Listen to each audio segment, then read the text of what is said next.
middle of those conspiracy theories consider it too nuts to act on. Joining us now is Ben Collins. He's a senior reporter for NBC News. He covers disinformation and extremism and the internet. Ben, thanks for being here. I really appreciate you making time. Thank you. It is easy to sort of point and drop your jaw and be agog at this. But I feel like one of the reasons I really wanted to talk to you about it is that I feel like you've been smart about how these are our fellow Americans, and these are people who are politically engaged in their own way. And these folks are looking for something and believing they are finding it within these strains. Did you feel surprised that there were so many people who actually turned up there, given how obscure and far out there these theories are that would have motivated them to have to be there? Yeah, Rachel, I was shocked about this, frankly. Look, in the QAnon universe, this is like a denomination of it, this JFK Jr. thing.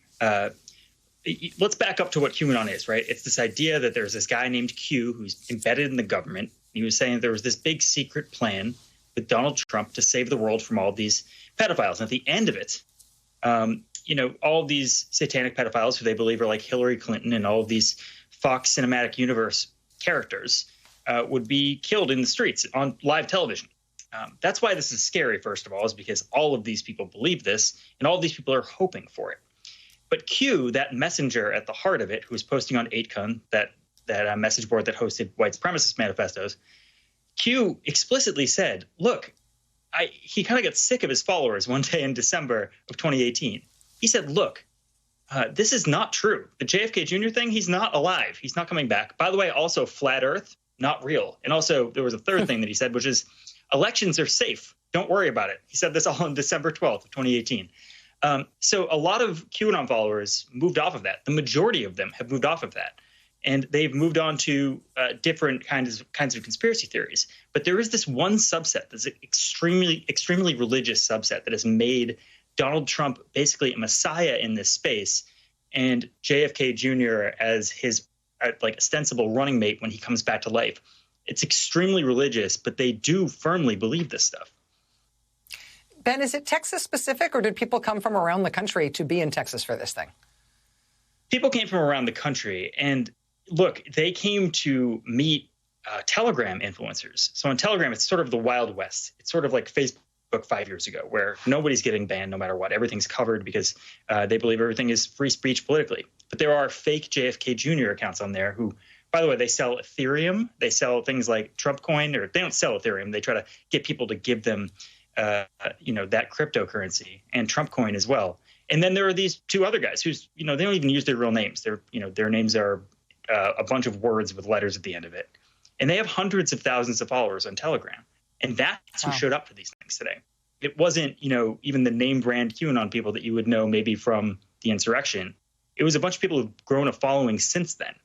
This has kind of grown its own new life since then.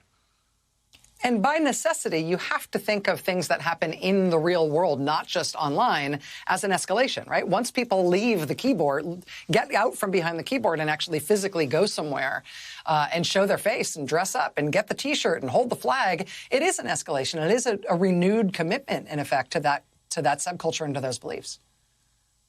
Yeah, I mean, two major points there. First of all, once you deplatform these people from Facebook and Twitter, they go away largely. Like, the groups are not as big, but they are much more committed to their own spaces.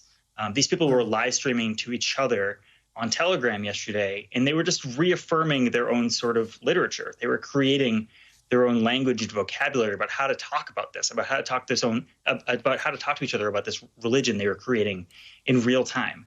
And the scary thing is, even the people who think they're nuts in the QAnon community, the end game is still there. The end game is still, let's go murder our enemies. If we get rid of these enemies, if we get rid of Hillary Clinton, if we get rid of all these people who we believe are killing children for their blood, then everything will be okay. And this is a tiny subset of a much larger movement, and all of them believe this. Ben Collins, senior reporter for NBC News, covering disinformation, extremism, and the internet. Ben, thank you very much for being here. It's a spooky and unsettling story. Thanks. Thank you. All right. We've got much more to come tonight. Stay with us.